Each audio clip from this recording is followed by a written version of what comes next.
Hello दोस्तों, तो आज इस वीडियो में हम शुरू कर रहे हैं क्लास 7 का जो सोशल साइंस का बुक है, इसमें से चैप्टर नंबर 12 जिसका नाम है अंडरस्टैंडिंग मार्केट्स, बाजारों की समझ। ये चैप्टर आज इस वीडियो से हम शुरू कर रहे हैं। ओके, चैनल को लाइक शेयर और सब्सक्राइब जरूर कीजिएगा। अगर आपकी कुछ सुझाव है तो कमेंट सेक्शन में मुझे ज़रूर बताइएगा।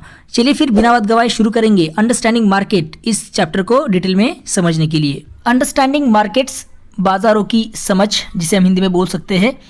चैप्टर के शुरुआत में कुछ लाइंस दी है, देखो एडम स्मिथ की, जो 18th सेंचुरी की क्या थे, इकोनॉमिस्ट मीन्स अर्थशास्त्री थे। क्या लाइंस है? Prosperity emanates from the market that develops when people need goods and services that they can't create themselves. बहुत ही अच्छी लाइन है। देखो, बाजार से समृद्धि तभी उत्पन्न होती है। कब बाजार समृद्ध बनता है?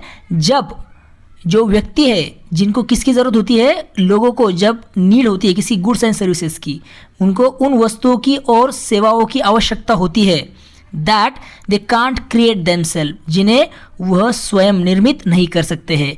इसकी वजह से क्या होती है, तो बाज़ारों से समृद्धि उत्पन्न होती है, या फिर बाज़ारों की वृद्धि होती है, उसकी समृद्धि होती है, ऐसा एडम स्मिथ कहते हैं।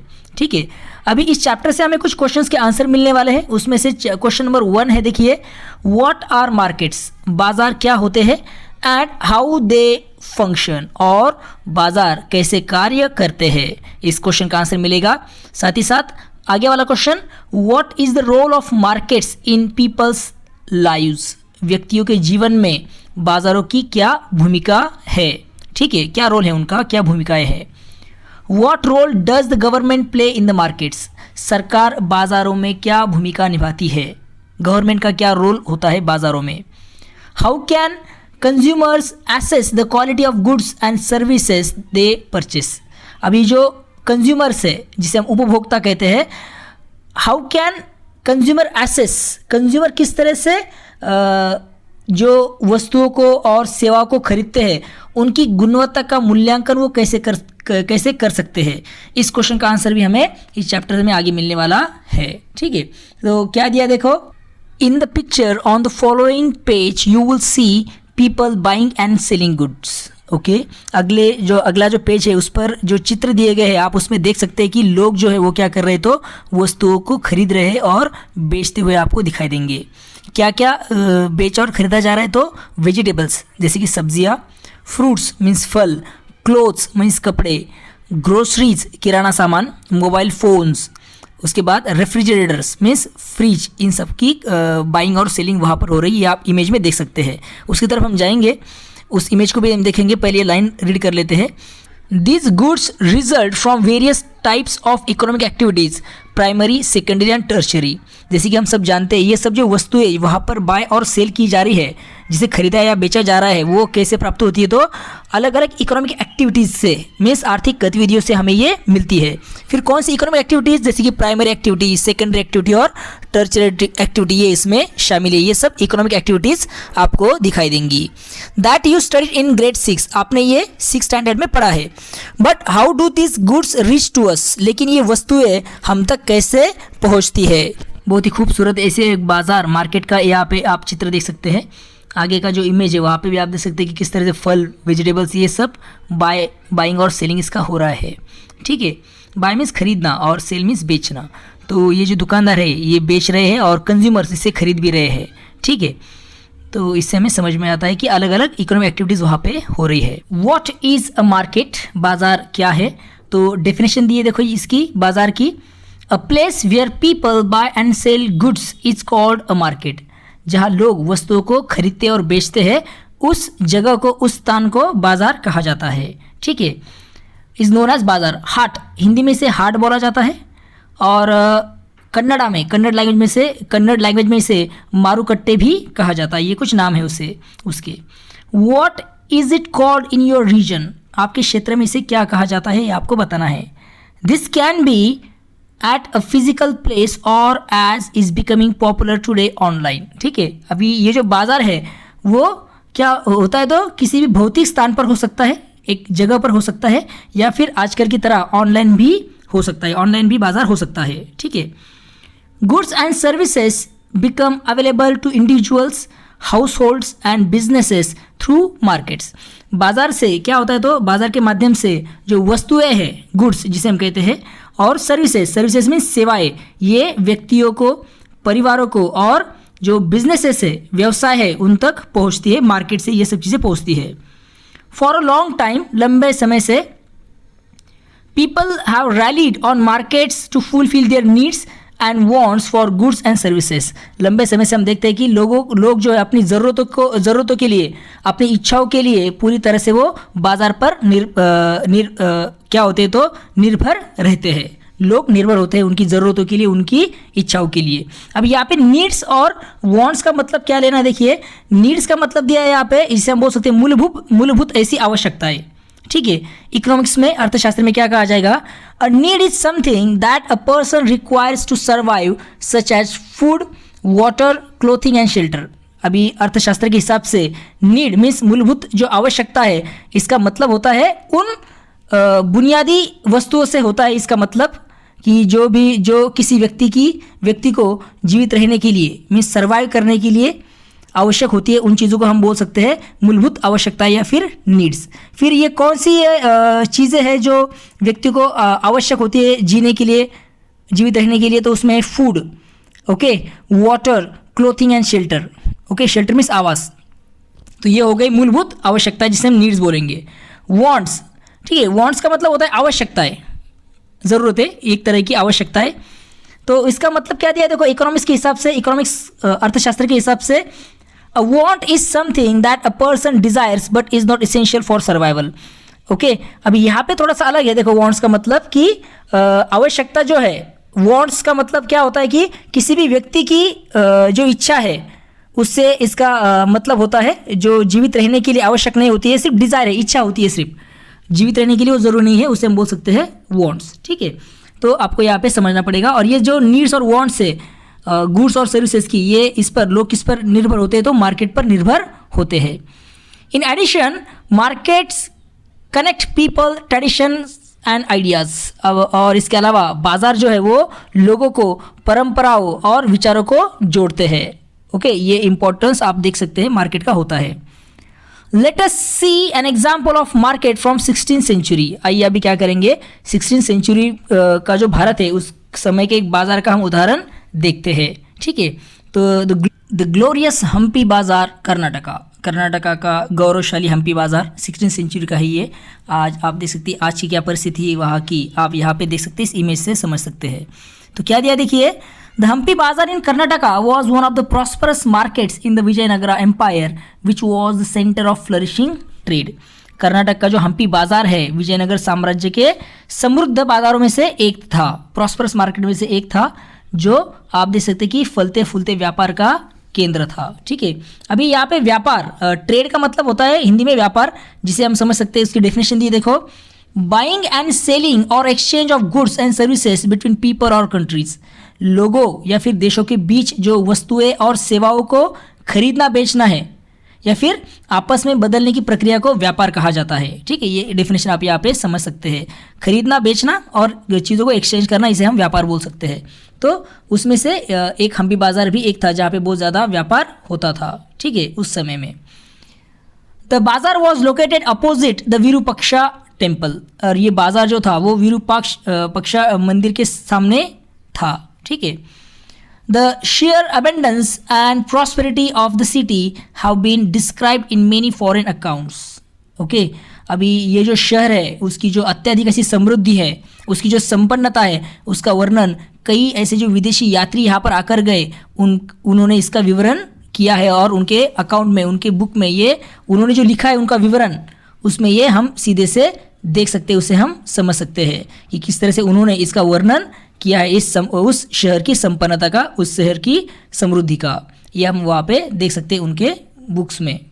ठीक है, द फेमस पोर्तुगीज ट्रैवलर, एक फेमस प्रसिद्ध ऐसा पोर्तुगीज ट्रैवलर है जिसका नाम है देखो डोमिंगोज पेस। क्या नाम है उसका? Domingos Paes. Called Hampi the best provided city in the world. उसने क्या कहा है देखो हम्पी के बारे में, दुनिया का सबसे अच्छी तरह से सुसज्जित शहर, जिसे बोल सकते हैं बेस्ट प्रोवाइडेड शहर, उसने कहा था। Due to the wide variety of products traded in the market. अभी ऐसे उसने क्यों कहा, क्योंकि उन्होंने ऐसा इसलिए कहा क्योंकि बाजार में बहुत तरह के सामानों का व्यापार होता था, जैसे कि ग्रेन्स अनाज, सीड्स बीज जिसे हम कहते हैं, मिल्क, ऑयल, उसके बाद सिल्क रेशम जिसे हम बोल सकते हैं सिल्क को, एनिमल्स कुछ जानवर जैसे कि काउज मीन्स गाय, रैबिट्स खरगोश, हॉर्सेस एंड इवन बर्ड्स, और कुछ पक्षी भी यहाँ पर उनका ट्रेड होता था। उन पक्षियों में कौन कौन है देखो, दो नाम दिए वहाँ पे, एक है देखो क्विल, ओके, एंड पैट्रिच, पैट्रिच मीन्स तीतर, ये सब पक्षी भी वहाँ पे बेचे जाते थे, उनका भी ट्रेड वहाँ पे होता था इन सब चीज़ों का। इसके लिए उसने इस बाज़ार को कहा है कि ये क्या था, तो दुनिया का सबसे अच्छी तरह से सुसज्जित ऐसा शहर उसने अपने अकाउंट में कहा है। अनादर पोर्तुगीज ट्रैवलर, एक अन्य पोर्तुगीज ट्रैवलर जिसका नाम है देखो फर्नाओ नुइस, उसने क्या लिखा देखो बाज़ार के बारे में, उसने लिखा कि देयर वर क्राफ्टमैन, वहाँ पे कारागिर भी काम करते थे, ठीक है, उस बाज़ार में। Also working in their street, रस्ते पर वहाँ पर वो काम करते थे, कौन, तो कारागिर गलियों में काम करते थे, ठीक है, स्ट्रीट मीन्स गलियाँ। So that you saw made their golden jewels and गिगवॉज and you will find all kinds of rubies and diamonds and pearls with every other kind of precious stone for sale। वहाँ पे गलियों में कारागिर भी काम करते थे, इसलिए आप क्या देख सकते थे कि वही सोने के आभूषण और छोटी छोटी सजावटों की वस्तुएं भी बनते हुए देखते थे। वहाँ पे हर प्रकार के क्या थे, तो रूबीज, all kind of रूबीज, Manik, okay, जिसे हम बोल सकते हैं डायमंड, हीरे, और पर्ल्स मीन्स मोती वहाँ पे मिलते थे, ठीक है। With every other kind of precious stone for sale, और हर तरह के कीमती पत्थर की बिक्री वहाँ पे बिक्री के लिए वो उपलब्ध थे, ये सब कीमती पत्थर भी वहाँ पे, इस तरह का वो मार्केट था। आगे क्या दिया देखिए, सेलर्स ऑफ क्लोथ्स, कपड़े बेचने वाले भी वहाँ पे थे, दे बीइंग ऑफ कॉटन, जो कपास के बने होते थे ये कपड़े, grass and straw in infinite abundance, घास और भूसा बहुत अधिक मात्रा में वहाँ पे मिलता था। I do not know who could describe it to be believed, so barren a country is this. It is a mystery how there should be an abundance of everything therein. अब इसका बहुत ही सीधा साधा मतलब है, देखिए कि वो कहता है यहाँ पे कि मुझे मालूम नहीं कि यह कौन कह सकता है कि ये देश क्या है, तो बंजर है, बैरन है, बैरन मीन्स बंजर है, okay. It is a mystery, यह एक रहस्य है कि how there should be an abundance of everything therein, ये एक रहस्य है कि एक नगर में हर चीज़ कैसे हो सकती है, ये भी, और बहुत ज़्यादा पैमाने पे, ये भी एक रहस्य है, ऐसा वो कहता है अपने अकाउंट में, अपने राइटिंग में, ठीक है। तो इसके बाद यह देखो, let's learn more about market and how they function. आइए बाज़ार और उसकी कार्य प्रणाली के बारे में और अच्छे से जानते हैं, ठीक है। डायलॉग राइटिंग करना है आपको, कंज्यूमर और एज अ सेलर इसके बीच में, ठीक है, डायलॉग्स लिखने हैं। Certain features are required for places to be called market, जिन स्थानों को हम बाजार कहते हैं उनके लिए कुछ विशेषताओं की आवश्यकता होती है, कुछ सर्टन फीचर उसके पास होने चाहिए, तब जाकर हम उसे बाजार कह सकते हैं। As you observe in the figure 12.2 में, जिससे कि आपने ऑब्जर्व किया है, आपने वो चित्र देखा, on introductory big spread page number 248 पे जो पिक्चर था वो हमने देखा है। Every market has a buyer and seller, हर एक जो मार्केट है, ओके, हर एक मार्केट में क्या होता है, तो buyer and seller means, buyer means खरीदार होता है और एक विक्रेता होता है हर एक मार्केट में, हर एक बाजार में। They both need to agree on a price at which the transaction would take place, दोनों को क्या करना पड़ता है, तो उस मूल्य पर सहमत होना पड़ता है जिस पर लेन देन होती है। अभी प्राइस का मतलब क्या है वो समझेंगे, लास्ट में एक लाइन दी देखो, उसका मतलब समझते पहले। Price is an important feature in completing a transaction, लेन देन पूरा करने के लिए मूल्य, जो प्राइस जिसे हम बोलते हैं, एक महत्वपूर्ण विशेषता है, ठीक है। अभी प्राइस का मतलब क्या है, उसका डेफिनेशन दिया देखो सीधा सिंपल में। प्राइस मीन्स मूल्य, जिसे हम आप सबको मालूम है प्राइस किसे कहते हैं, जो प्रिंटेड होता है देखो किसी भी चीज़ पर, उसे प्राइस बोल सकते हैं अपन। Price is the amount at which a buyer is willing to buy, अभी प्राइस मीन्स मूल्य, वह अमाउंट है, वह राशि है जिस पर खरीदार किसी विशेष वस्तु को या फिर सेवा को खरीदने के लिए तैयार होता है, ठीक है। विलिंग वो शो करता है कि वो खरीदने के लिए तैयार है। And a seller is willing to sell, और सेलर जो है विक्रेता उसी राशि पर उसके पास जो गुड्स एंड सर्विसेज है उसे बेचने के लिए तैयार होता है, उसे बोला जाता है प्राइस। ठीक है, तो प्राइस बहुत इंपॉर्टेंट होता है। देखो किसी भी मार्केट में विक्रेता और खरीदार है, मगर वो दोनों भी क्या होने चाहिए, तो अग्री होने चाहिए किसी एक प्राइस पर ट्रांजैक्शन कंप्लीट करने के लिए। ठीक है, आगे क्या दिया देखिए, often the buyers and sellers negotiate and bargain to arrive at acceptable price. अभी कभी कभी बहुत बार आप देख सकते हैं कि जो बायर है, खरीदार और विक्रेता जो है वो जो बार्गेन करते हैं to arrive at acceptable price, लेन देन करने के लिए वो मोल तोल करते हैं। बार्गेन करना मीन्स मोल तोल करना।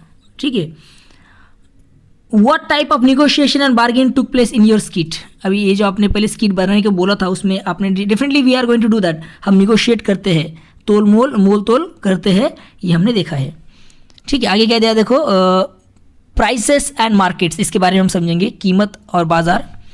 What happen when there are many buyers and sellers in the market. अभी बाजार में अगर बहुत ज़्यादा बायर्स है, खरीदार है, और बहुत ज़्यादा विक्रेता है, सेलर्स है, तो क्या होगा, क्या होता है। How do prices respond to how buyers and sellers interact in the market. बाजार में जो बायर्स है, सेलर्स है, जिसे हम बोल सकते हैं कि खरीदार और विक्रेता है, उनकी आपसी बातचीत से कीमतें किस प्रकार बदलती है, उनका जो इंटरेक्शन होता है उसकी वजह से कीमतें किस तरह से बदलती है, ये हम यहाँ पे समझेंगे। इन द फिगर गिवन बिलो, ये जो फिगर दिया है नीचे आप देख सकते हैं इस फिगर में कि the seller wants to sell the guavas at 80 rupees पर kg। अब ये जो चित्र है इसमें आप देख सकते हैं कि जो विक्रेता है, सेलर, वो क्या कर रहा है, तो गुआवाज जो है, अमरूद जिसे हम कहते हैं, तो उसे 80 रुपीज़ पर kg के हिसाब से वो बेचना चाहता है। ठीक है, इसमें आप देख सकते हैं, यहाँ पे लिखा है, इमेज में भी आप देख सकते हो वहाँ पे। ठीक है, however buyers may not be willing to buy at that price. लेकिन हो सकता है कि खरीदार जो है, बायर, इस कीमत पर खरीदने के लिए तैयार ना हो। If a buyer finds the price very high he will ask for a price that he is willing to pay. If, यदि ऐसा होता है, a buyer finds the price very high, अगर किसी खरीदार को कीमत बहुत ज़्यादा लगती है तो वह कीमत बताएगा। ठीक है, ज़्यादा लग रही है बायर को कीमत, तो क्या होगा, he will ask for a price that he is willing to pay. तो वो क्या बताएगा, तो कीमत बताएगा जिस पर वह अमरूद को, उस गवावज को खरीदने को तैयार है। ये कौन बताएगा, बायर बताएगा, किसे, सेलर को। ठीक है, the seller may not be willing to sell the price offered by the buyer.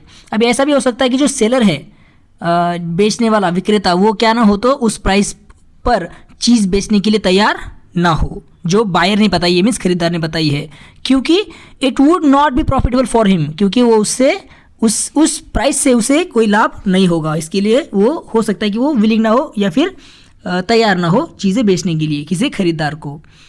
The buyer and seller negotiate until a mutual agreeable price it reach.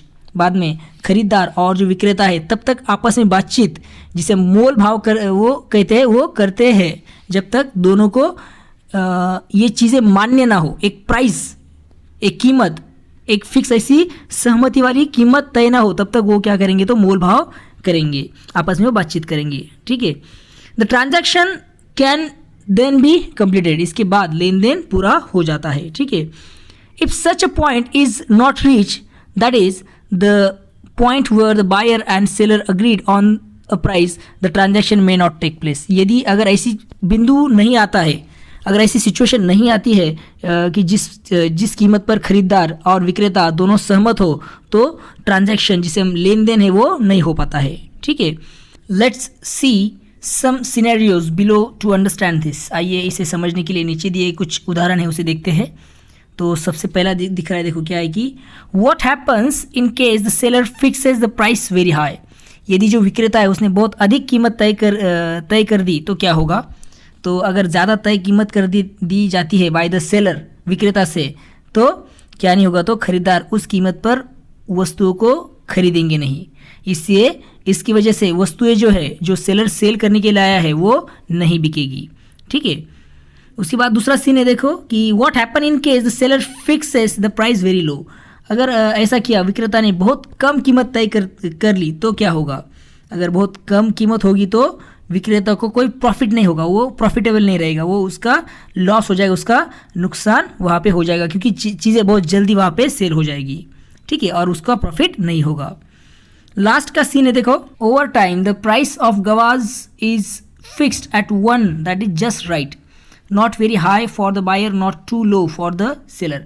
अभी ऐसी प्राइस की जो ज़्यादा भी नहीं लग रही है और सेलर के लिए वो ज़्यादा भी, बायर के लिए वो ज़्यादा भी नहीं है और सेलर के लिए बहुत कम भी नहीं है।